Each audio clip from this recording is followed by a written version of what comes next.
sekian ribu tahun ke depan, anak cucu kita dapat melihat bahwa di suatu ketika dulu rakyat negerinya ini dikungkung oleh suatu kerangkeng yang membuat rakyat tidak bisa bebas memilih calon pemimpinnya karena ketentuan PT 20%.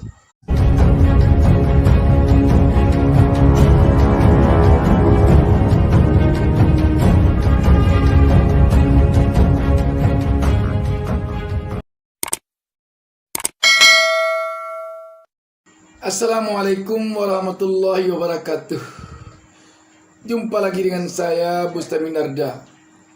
Tak lupa saya mendoakan kepada Allah Subhanahu wa taala, Tuhan Yang Maha Esa, semoga seluruh penonton channel YouTube Bustami Narda selalu berada di dalam lindungan Allah Subhanahu wa taala, Tuhan Yang Maha Esa. Sahabat BN, sampai kapankah rakyat negara Republik Indonesia akan dikerangkeng oleh ketentuan Presidential Threshold PT 20%? Sampai kapankah hak rakyat untuk bebas memilih calon presiden dan wakil presidennya tanpa ada kungkungan dari Presidential Threshold PT 20%?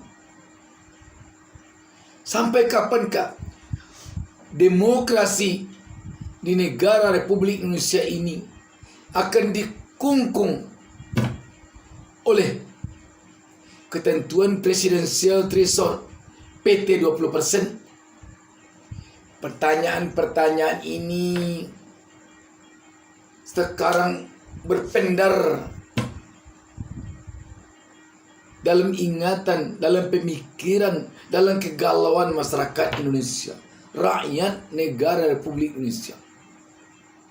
Mengapa tidak? Hari ini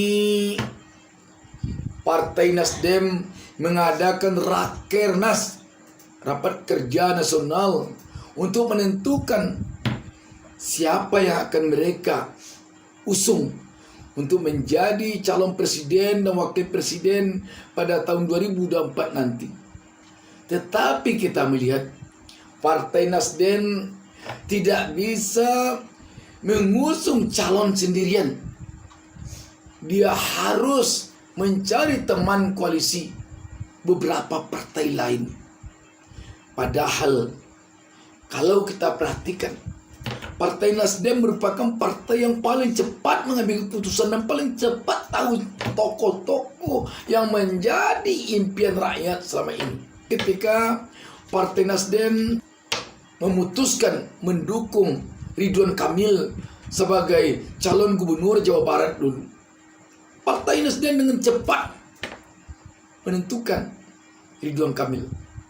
Tetapi sayang untuk sekarang ini, Partai Nasdem tidak bisa demikian. Dia harus hanya bisa menetapkan beberapa orang calon yang akan diusungnya. Dan tentu kita melihat calon-calon atau bakal calon atau tokoh-tokoh yang akan diusungnya ini diambilnya sekian banyak, 3 orang, dan itu nanti tentu diharapkannya agar dapat disesuaikan dengan teman-teman calon partai koalisi nanti. Sungguh sangat menyedihkan. Kita melihat Partai Nasdem sadar sekali dengan keterbelahan bangsa ini akibat calon presiden pada Pilpres 2019 lalu hanya 2 pasang. Itulah membuat keterbelahan bangsa ini sampai sekarang.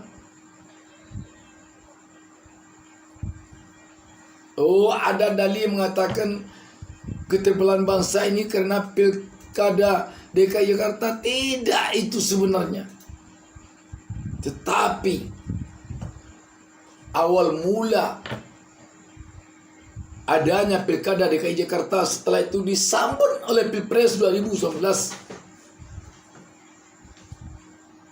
Sungguh menyedihkan. Kapan bangsa ini akan bisa benar-benar demokrasinya dinikmati oleh rakyatnya di dalam memilih pemimpinnya? Tidak seperti sekarang, harus 20% PT baru bisa mengusung satu pasang calon. Bayangkan. Dan tampaknya MK tetap pada pendiriannya, melihat rakyatnya harus memilih dalam kerangkeng keterkungkungan PT 20% ini. Ini harus dicatat oleh bangsa ini bahwa sekian ratus tahun ke depan, sekian ribu tahun ke depan, anak cucu kita dapat melihat bahwa di suatu ketika dulu rakyat negerinya ini dikungkung oleh suatu kerangkeng yang membuat rakyat tidak bisa bebas memilih calon pemimpinnya karena ketentuan PT 20%. Kita harapkan 1000 tahun ke depan, 2000 tahun ke depan, 100, 200, 300 tahun ke depan, generasi bangsa ini akan melihat sejarah pahit ini yang dirasakan oleh para pendahulu. Semoga catatan sejarah ini tidak terlalu lama berlangsung. Demikian, wassalamualaikum warahmatullahi wabarakatuh.